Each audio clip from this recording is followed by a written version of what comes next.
Hello. Welcome to the Deep and Durable Learning Podcast. This is the show for anyone who's struggled with the superficiality and short half-life of what passes for education. I'm Mike Gray, and I'm transitioning from nearly 45 years as a professor in higher education into this role of podcast host.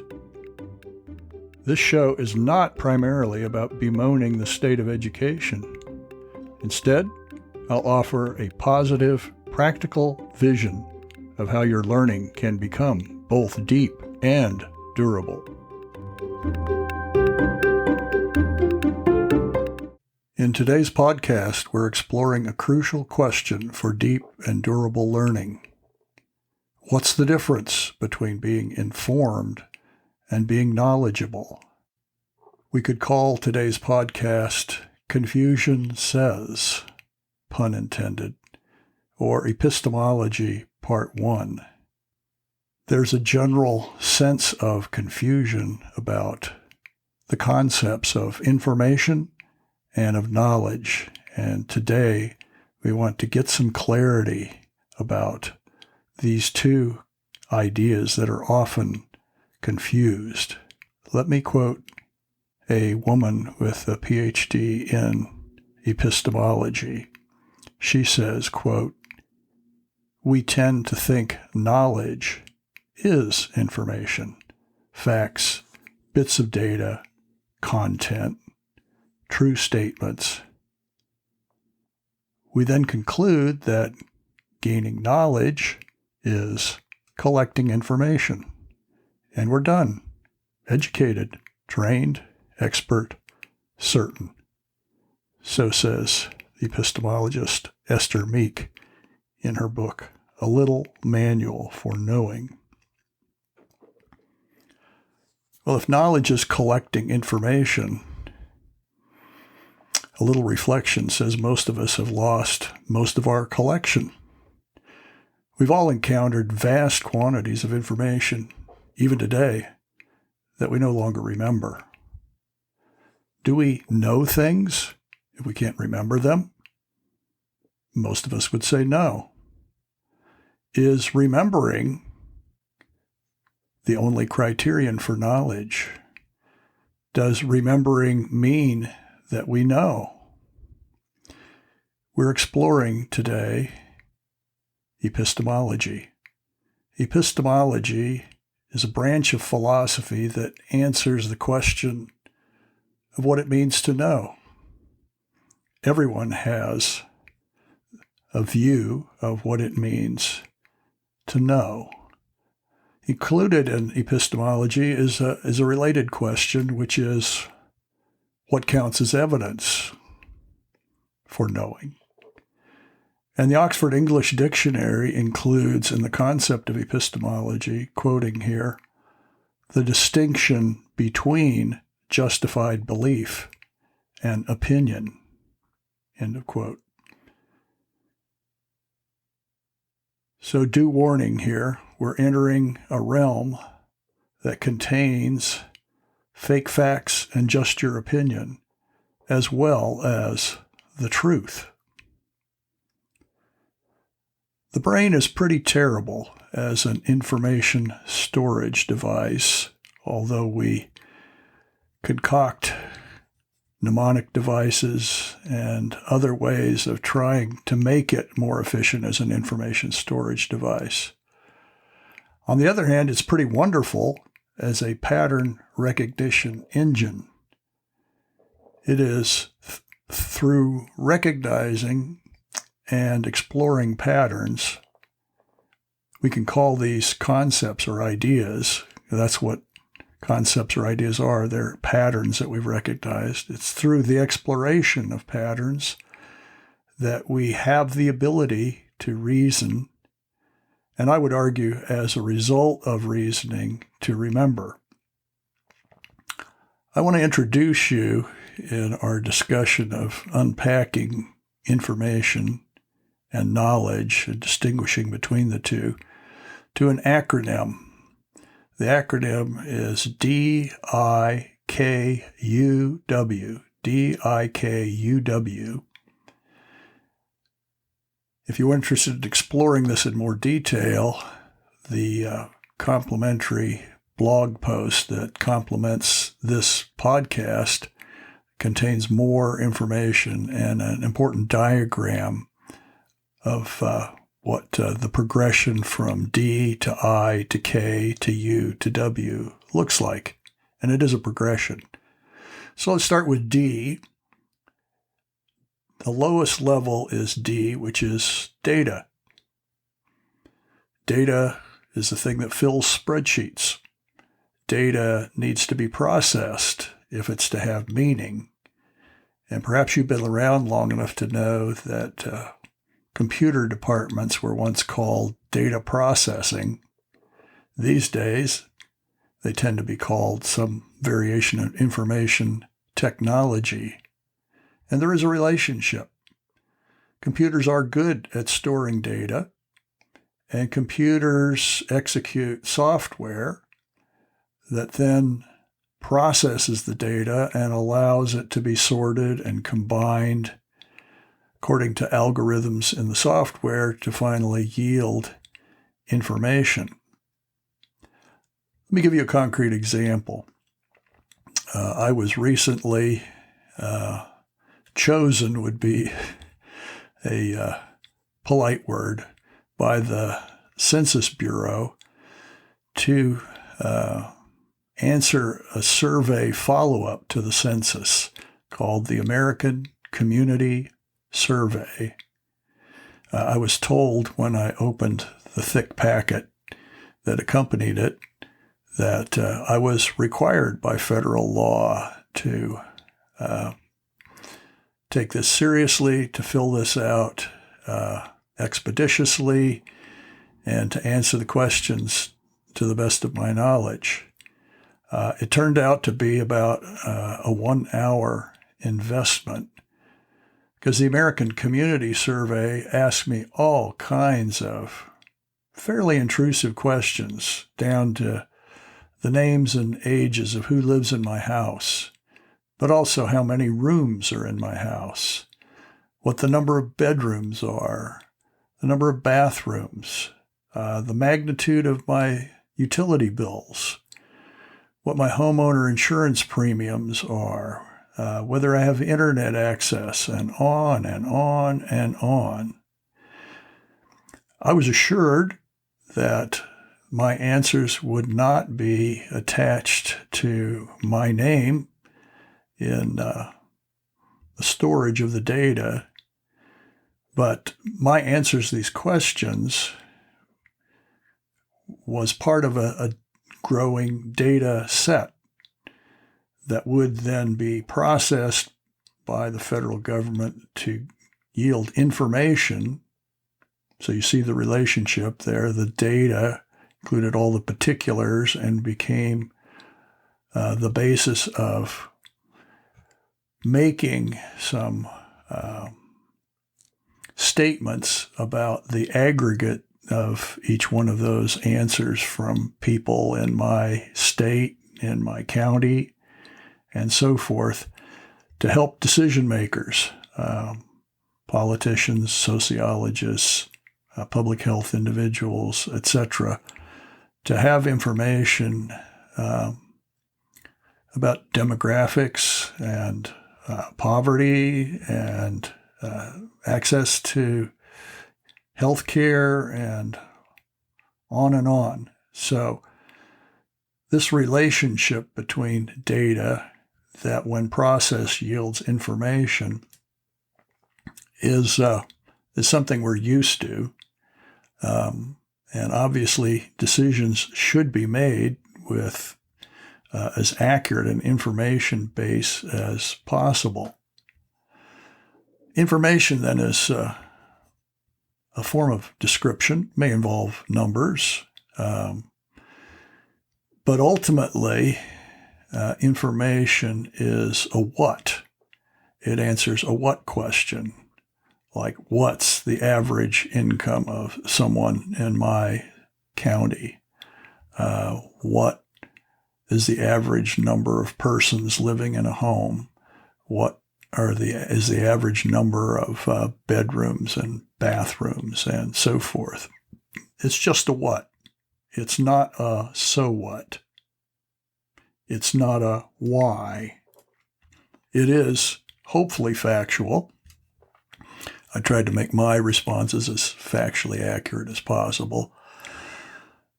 But on its own, information just is. Information, then, is the basis for knowledge, but it is not knowledge. So what does this have to do with learning? This is, after all, the Deep and Durable Learning podcast. And I think here what we find is the difficulty of the status quo, which equates teaching as telling information, dispensing information, collecting information from the students, and learning as remembering the information that was dispensed. In another realm, Google, Alexa, and Siri all function in information retrieval. I have Siri on my phone, and Siri punts fairly often, saying, here's what I found, with the implication of, you ask the question, you take it from there. I'm giving you information, so see what's most applicable to answering your question. When we think about the confusion between information and knowledge, there's a stereotype of people who are knowledgeable, brainy individuals as those who have a weird ability to remember. They know stuff. They vacuum up details that others don't notice or don't think are important.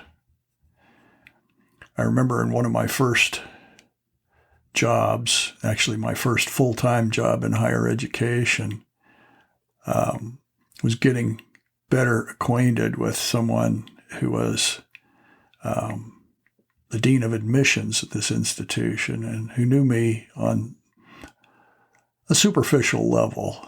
And one day we were talking and he just broke in and said, "What's my license plate number?" And I said, "How should I know?"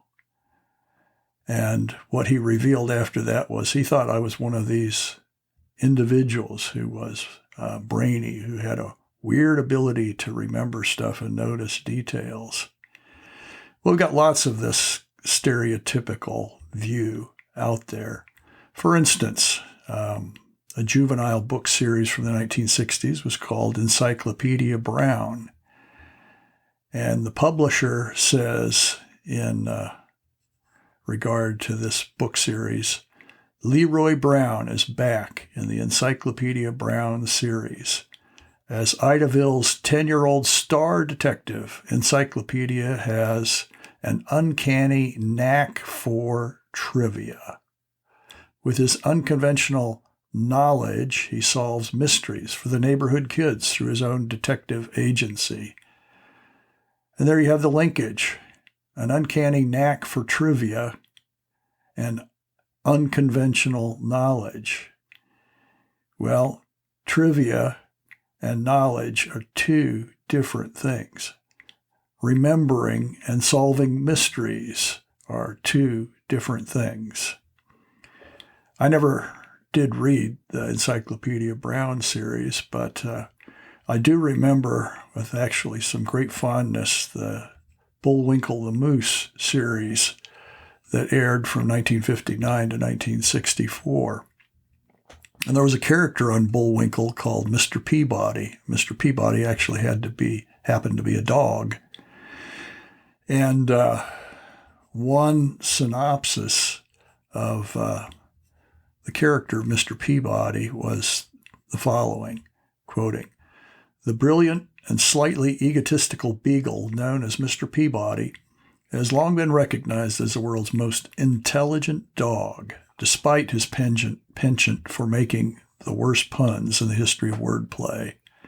During his youth, Mr. Peabody was sent to the Canine Academy for the ARFS, affection, retrieval, frolicking, and sitting, where he was quickly recognized as a puppy prodigy when he recited Friedrich Nietzsche's Beyond Good and Evil by memory in Latin, Russian, and his native tongue, dog.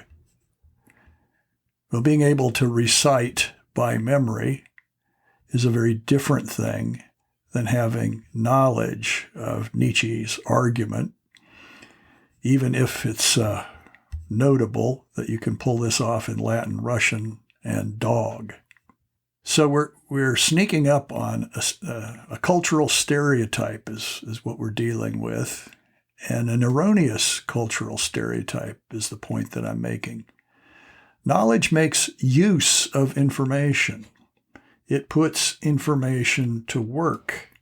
It is not just remembering information. Knowledge answers a how-to question.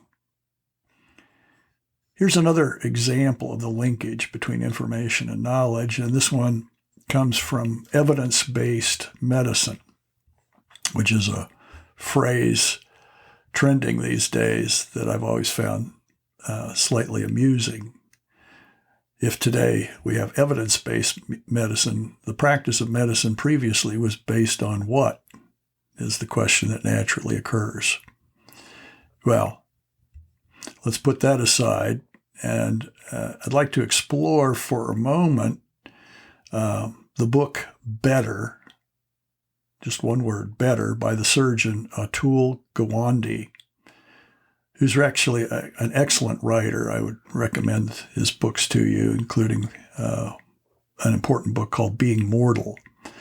But in the book Better, in a chapter on the bell curve, where he traces the incidence of surgical complications following various medical interventions, and one that stuck out was hernia repairs. How often does a particular physician or hospital system encounter complications after hernia repairs?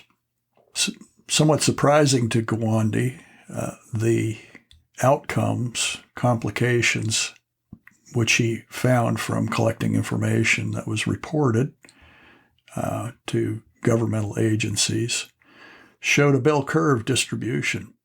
In other words, if you went for hernia surgery, there were physicians who had below average competency as judged by having above average complication rates. There were individual physicians, surgeons who had average rates of complication. There were exceptional physicians or medical practices or hospital systems who had were exceptional in that they had very few complications.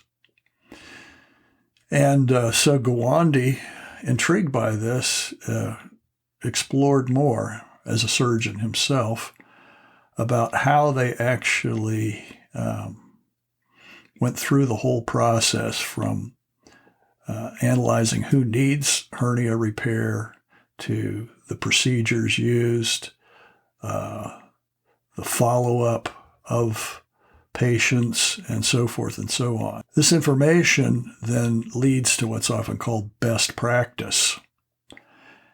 And it's interesting here that we do have a bell curve.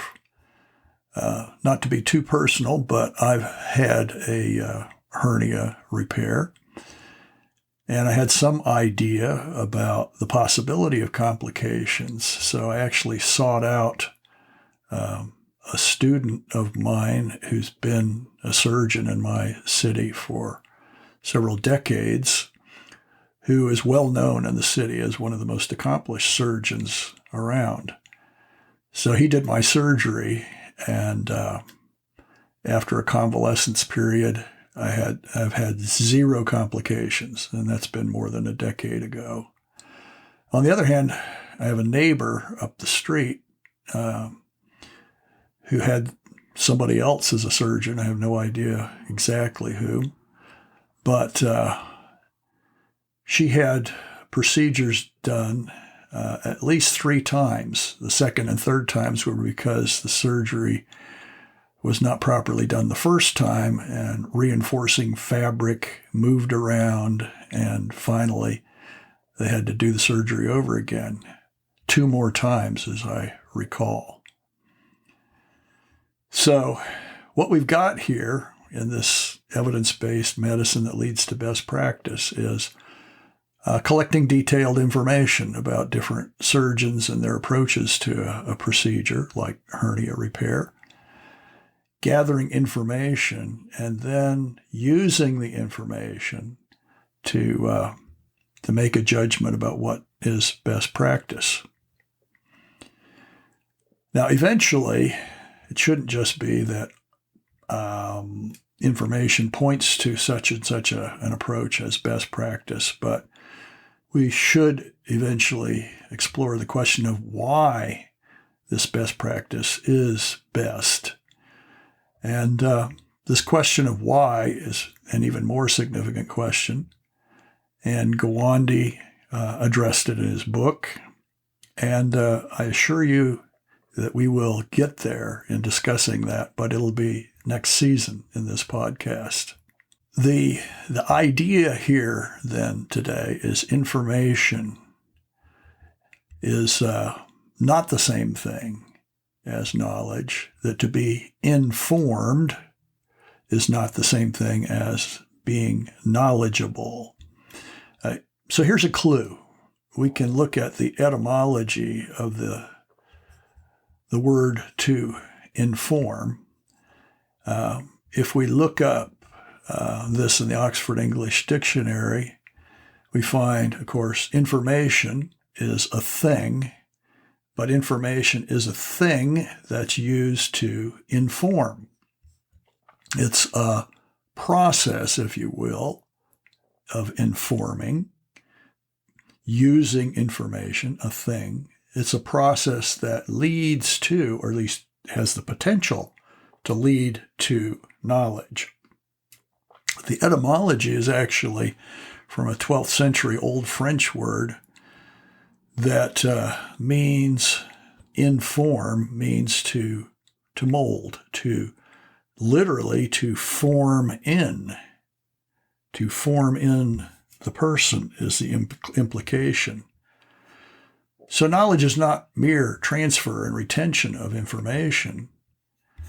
Knowledge is gained as we are informed by the molding process of information being brought to bear. Information is a resource with the potential to form the thinking of a person. It's a shaping or a molding influence that changes the person. When someone negotiates with information, they don't just collect it. They've not just been provided with facts of which they were previously ignorant. They have actually been molded, shaped, changed. So, in conclusion, knowing is personal. Knowing requires a knower, an individual, a human. Knowledge is not a commodity that can be bought and sold. The knowledge economy is a misnomer.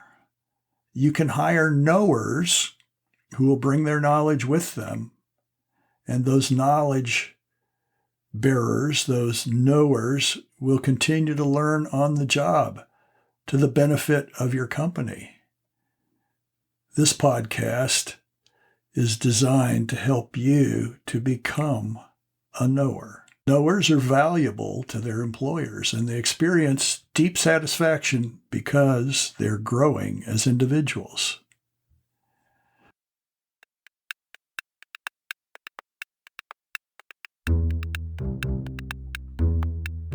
Knowing as justifiable belief is the topic we'll explore on the next podcast.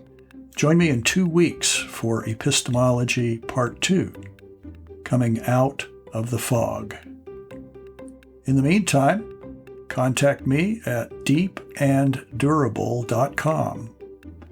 Deep and Durable, A-N-D, deepanddurable.com with comments or to sign up for my bi-weekly blog.